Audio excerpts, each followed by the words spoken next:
Hey, what's up, boxing fans? This is the Rope and Dope Report. I'm just putting out a bunch of videos today. I've been busy lately, so sorry to my subscribers. Haven't been doing as many videos as you're used to. I'm going to talk a little bit about February. Is it 13th? Yeah, February 13th. There's two good undercard fights, I believe, and there's 4 on the pay-per-view. It's a top-ranked pay-per-view. Fernando Montiel is fighting. I think he'll win. Nonito Donaire, I think he'll win. So I'm going to leave that kind of there and not do predictions per se on that. Eric Morel, I think it is, and Gerry Penalosa is a fight. And I think that leads off this pay-per-view card. I'm not sure. But that's going to be a pretty good fight. And you know what?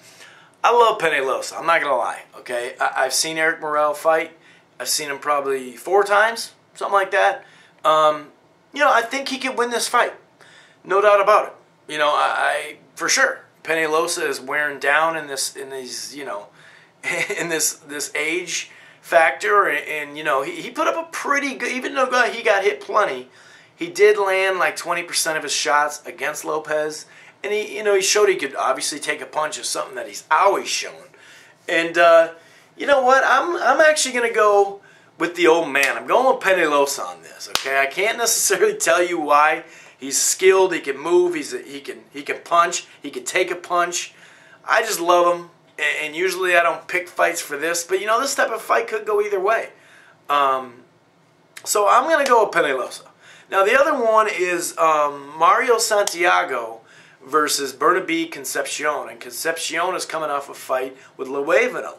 And, in the first round, it was a real slow fight, but the first round, Concepcion caught Luevano. And actually, later in the fight, he started catching him, too. And then, obviously, after the break, he really caught him and knocked him out, but it was after the bell had rang.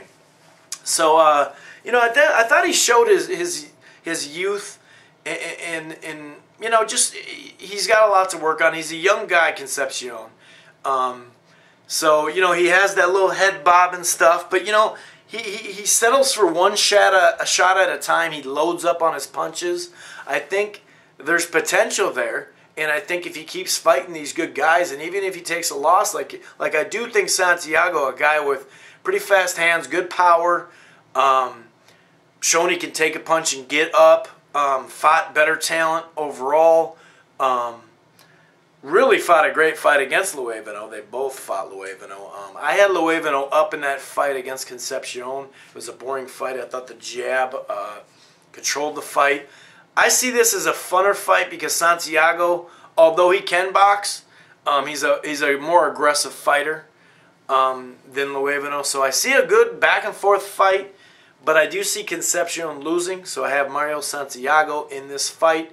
I wouldn't doubt if he knocks him out. I could see a knockout or a decision, but I think Santiago will come away with the victory. And I think I'm not going to say one-sided, but I see like at least 8-4. At least I'd say 8-4 pretty handily. Maybe 9-3 or a KO, like I said.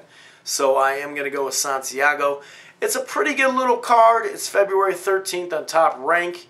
A lot of times Top Rank puts out some really BS cards. Other times, like this, I think that they got something mixed up. But then, I just said something mixed up. They got something going on in this card with 2 good fights, but then they put the 2 top names against guys they should beat. So, maybe that's the way they're going to put each other together, Montiel and Nonito Donaire. That's what I'd love to see, but we'll see if it happens anyway. This has been the Rope and Dope Report. I'm your host, Chris Carlson. Make sure you check out Rope and Dope Radio.